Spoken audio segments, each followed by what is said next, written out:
Hey guys, Freddy here. Welcome back to another Retro Adventures, because this time we're looking at The Final Enemy, the third part in the trilogy which started off with the Sinister Secret of Saltmarsh. Now the reason I've been covering these adventures is because this was the first adventure I ever played, way back in the early 80s, when I went round to a school friend's house and played Advanced Dungeons & Dragons for the first time. I was playing a dwarf thief. This was the adventure, or Sinister Secret of Saltmarsh was the adventure that I played. So it was fascinating to find it, read up on it, bring back old memories. But I wanted to see how the series continued, because this is 3 linked adventures. So we've done Danger at Dunwater, and now we are on to the final part of this trilogy, The Final Enemy.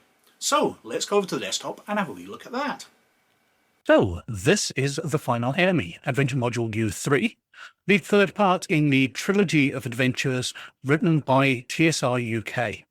Which I find slightly odd, because this is the U series, which I thought was meant UK, but it actually means underwater. There is a separate UK series, which I'll probably go on to and have a look and see how those went.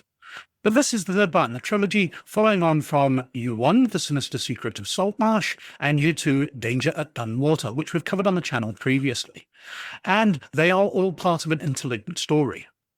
So the first part had the players pick up on some clues, which led on to Danger at Dunwater, where they had to go investigate what those clues led to, and those clues reveal a situation which is radically different to the players think it is, which leads on to this adventure. Now, the first 2 had wonderful twists. I'm avoiding going into any details to avoid spoilers. I'll go into spoiler territory in a wee bit. But the first 2 had wonderful twists and were very, very different from dungeon mashes of the time. I'm afraid this one is a standard dungeon mash. There are no big twists in here. In fact, there's large sections of this adventure where they try and compensate for people going wrong in the second adventure. But this is a dungeon mash. But it's a very well done dungeon mash. It's extremely detailed.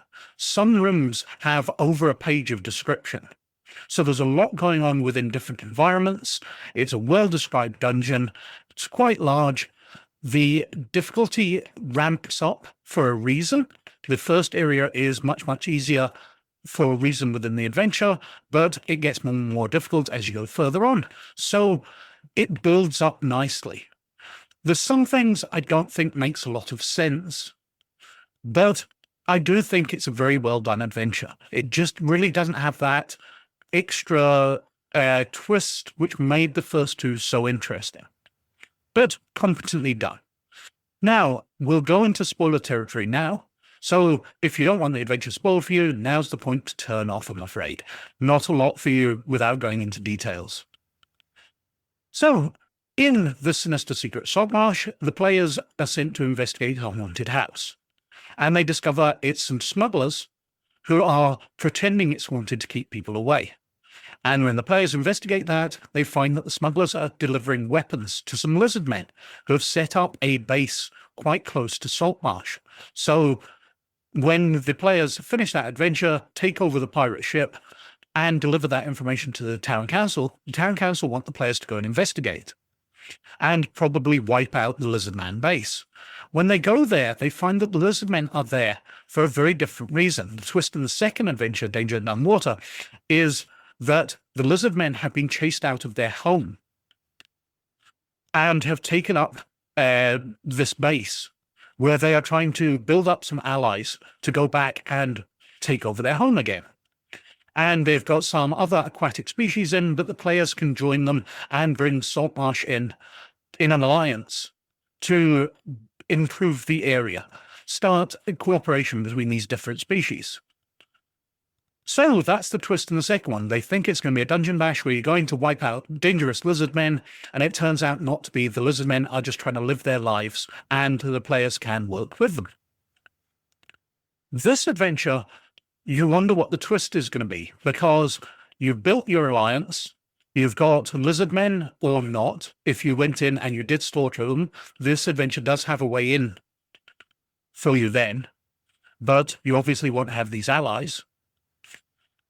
And you're looking for what's going on. Now, the city of the Lizardmen has been taken over and is being converted into a military base. But they have only done the bottom 2 floors. The top floor isn't converted yet, so when the players go in, the top floor is going to be a lot weaker and easier to take over, whereas most of the invaders are on the lower 2 floors. So that's the fortified area. That's where things will get difficult, especially as those lower 2 floors are submerged underwater. Fortunately, there is equipment in the top floor which will allow the players to operate underwater, so they will be able to carry on. Anyway, going into it. Yeah, it's got a fairly nice cover. It looks very Conan-like on there, but I like that. It's obviously not like Larry Elmore level art from the Dungeons & Dragons box sets and some later things, but it's very effective. I do like it a lot. We've got the summary. At last, an opportunity to avert the threat to the little town of Saltmarsh. The real enemies are identified, evil, cruel creatures, massed in force and viciously organised. Can the brave adventurers thwart this evil and ensure the safety of Saltmarsh? The final enemy is the final part in a series of 3 modules designed and developed in the United Kingdom for beginning adventurers with the AD&D rules. Its plot follows directly from those first 2 parts, Module U1, Sinister Secret of Saltmarsh, and Module U2, Danger at Dunwater. This adventure can be played by 8 to 12 characters of experience level 3 to 5. This module contains large-scale maps, full background information, and detailed encounter descriptions for the players and DM. Now, I find it a very difficult adventure. As we go into it, there's a random encounter, which is a black dragon. For level 3 to 5 characters, that could just slaughter the group. But the fact that you're supposed to be playing with 8 to 12 characters, it's a big mob of players you're supposed to be using. So even if you have less, everybody's going to be playing 2 or 3 characters to make out this mob. So you're going to have multiple lives, essentially. It does strike me as a bit of a different adventure, but many of these early ones were where it's a big group you played with. Inside, we start up with a map of level 1. So this is where the players will be entering. Same as the cover. And then we're in. So we've got a summary. So it talks about how the adventure's built up, set out in 5 parts. First part is preamble, synopsis of modules U1 and U2. Second part, the mission, variations in the absence of lizardmen and reconnaissance party. Third part, all the sections from Journey to the Fortress and Fortress Encounter Table. Fourth part, the key to the Sahuagin Fortress, which has 3 levels. And does it say what the 5th part is?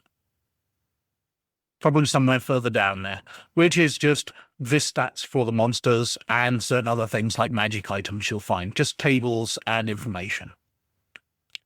It talks about the key, the maps, because if they're going with the Lizardmen, this used to be the Lizardmen home, so they can provide a map detailing it out.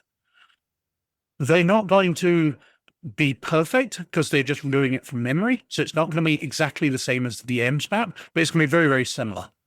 There's also other ways of attaining these maps if they have slaughtered all the Lizardmen, but we'll deal with that as we come on. So we've got a synopsis of what happened. As I said, they searched a haunted house. They found the smugglers. They gained the smuggler ship Sea Ghost.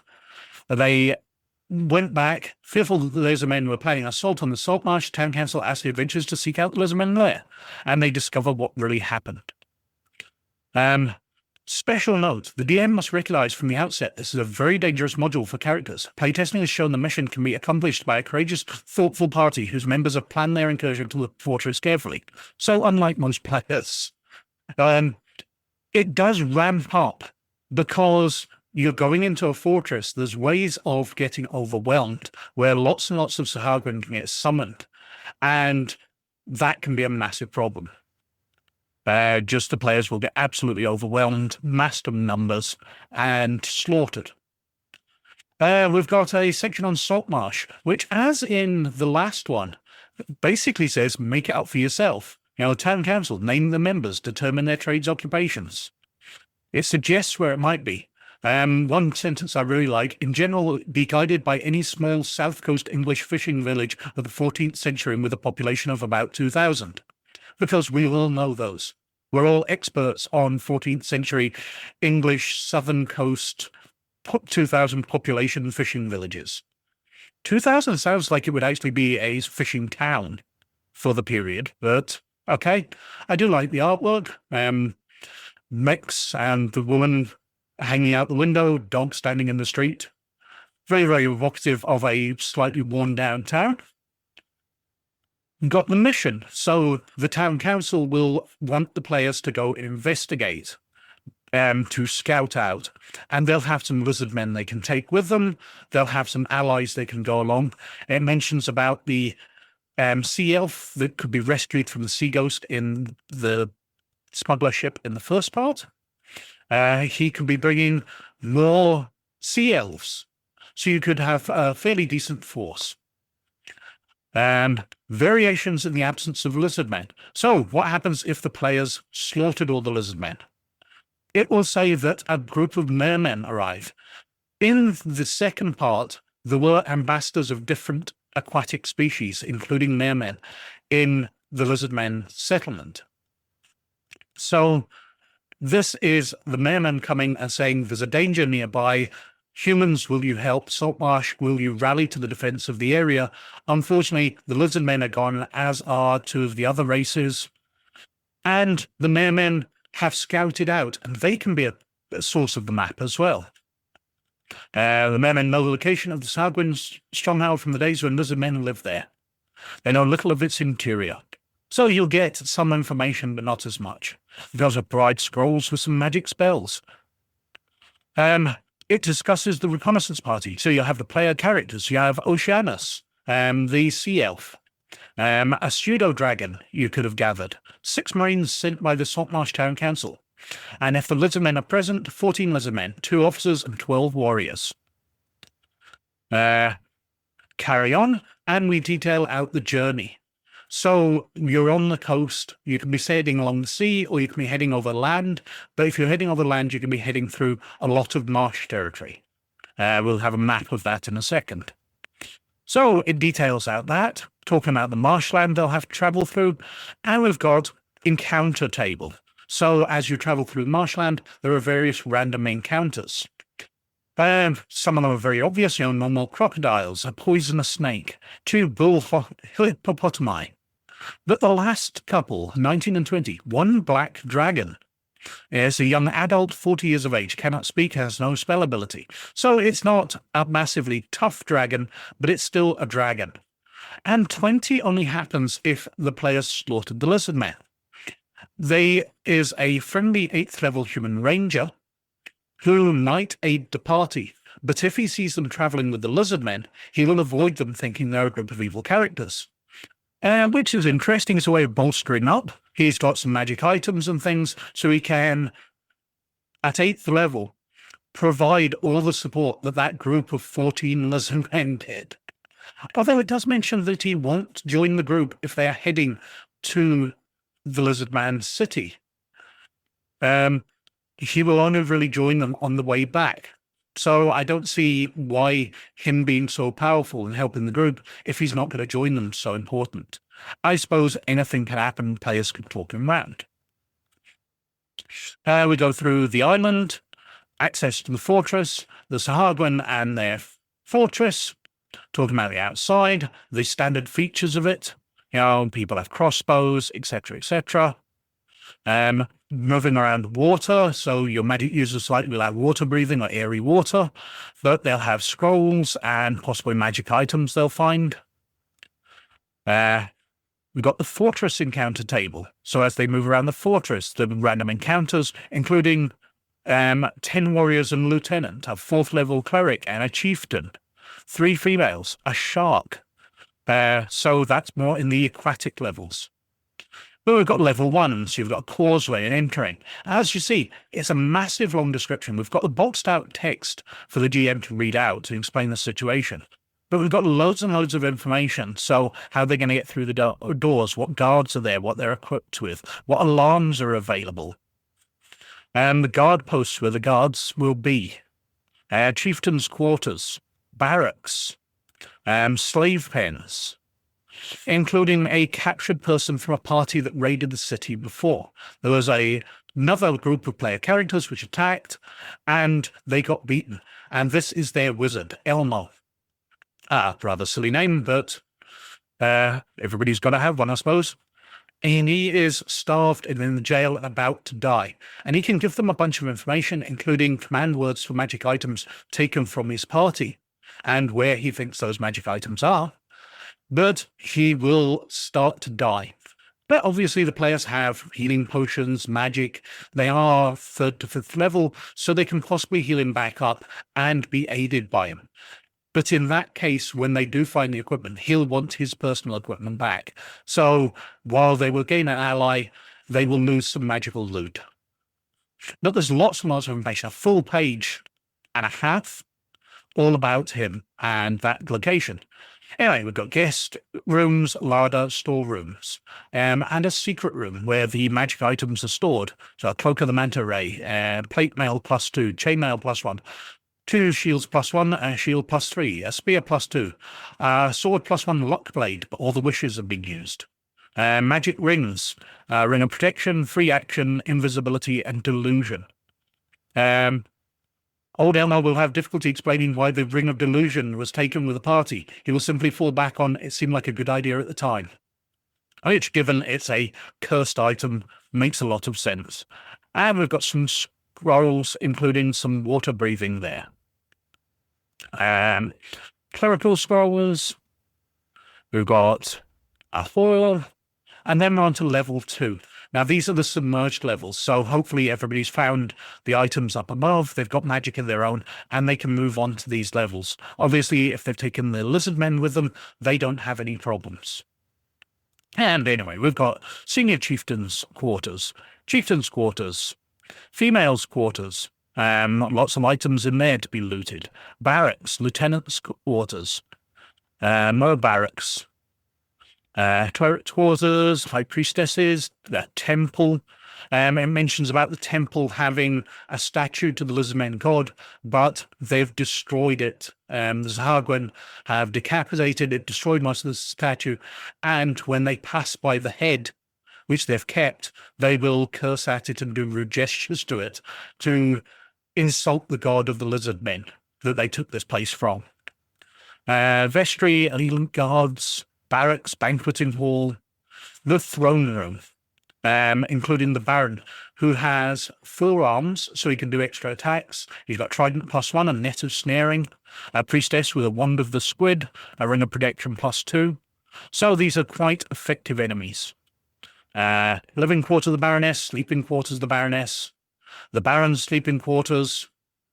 And then we're going down onto level 3. There's more barracks, torture chambers, various cells, an armory, treasure chamber, one of the Tritons, braces of defense AC4, a ring of X-ray vision.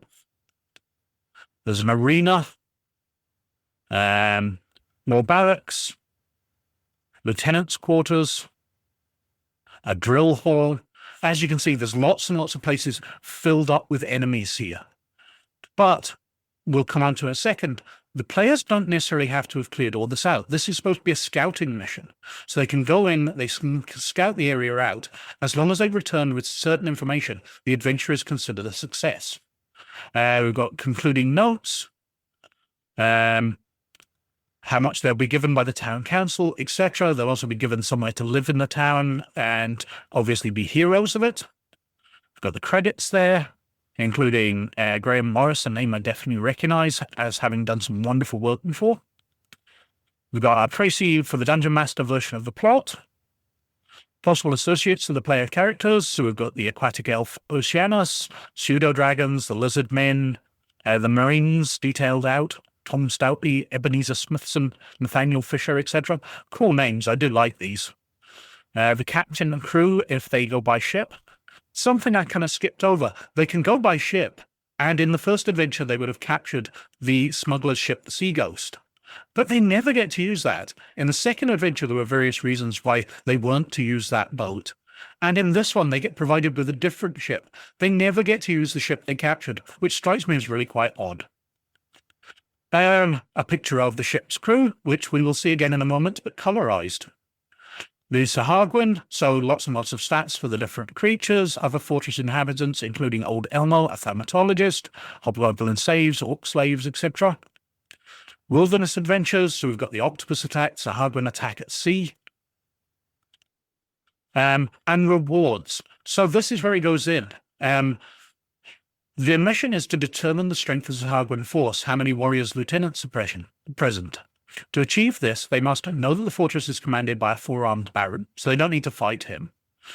Know there are high-level clerics under the baron's command, and know there are large numbers of Sahuagin fighters, warriors, lieutenants under the baron's command. They do not need to know the hierarchy of the ranks. They need to locate important areas within the fortress, so know the barrack areas, know the natural cavern, at least one guard post. Locate any significant defensive measures, so guard rooms, etc. Know there is considerable numbers of Sahuagin in the natural cavern, and know the net trap in the corridor outside area 58-59. Know the net trap outside areas 1 and 2. And discover how advanced are the Sahuagin preparations and when they might mount their first attack. They must know that level 1 is dry while levels 2 and 3 have been submerged, and Sahuagin will not be ready to begin their depredations of the area till the entire fortress is underwater. So, there's different ways of achieving this. They have to find out a bunch of information, though. We've got a list of magical items, so Staff of Shock, Lesser Staff of Shock, Wand of the Squid, Rapture Weed. Character roster, so 20 random characters, all up to about level 4. There are no level 5 ones, although there is a elf fighter magic user, which is level 3-3. Different magic items they might have. We've got the maps, showing where Saltmarsh is up the top, where the Lizardman lair was, which they faced in the second adventure, and the Sahuagin lair right down on the coast, so they could sail all the way down here. A more detailed version of the Sahuagin lair environs, so we can see that the Sahuagin lair is built into this mountain, jutting out into the sea. The map's drawn by the Lizardman of the 3 levels, and then more detailed Dungeon Master's maps of level 2. The coloured map of the sailors, which is really looks like it's kind of been coloured in the crayons. The map of level 3, and the back cover, which is just a summary of products available at the time. So, it's an interesting adventure. It's very, very detailed for what's going into it. There's a lot of tactics can be used in it, so it's a cut above.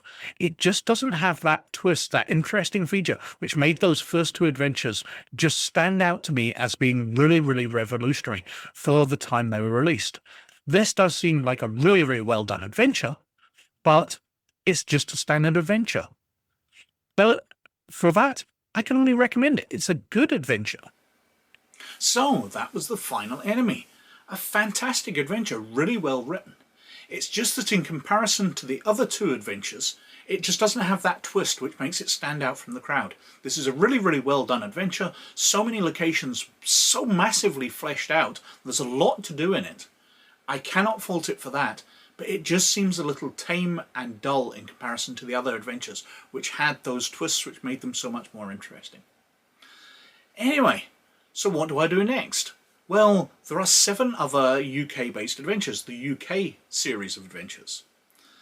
And it would be very interesting to cover those. But I think I might leave it a while, and in the short term, go over and cover some other classic adventures. We've covered Keep on the Borderland, we've covered Isle of Dread, but there's other early adventures which are fantastic stuff.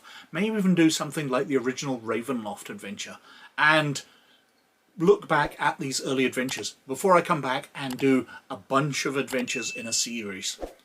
Anyway, as usual, I think I've been wittering on for quite long enough, so thank you very much for watching. As always, most of all, you look after yourselves, and I'll catch you later. Bye now.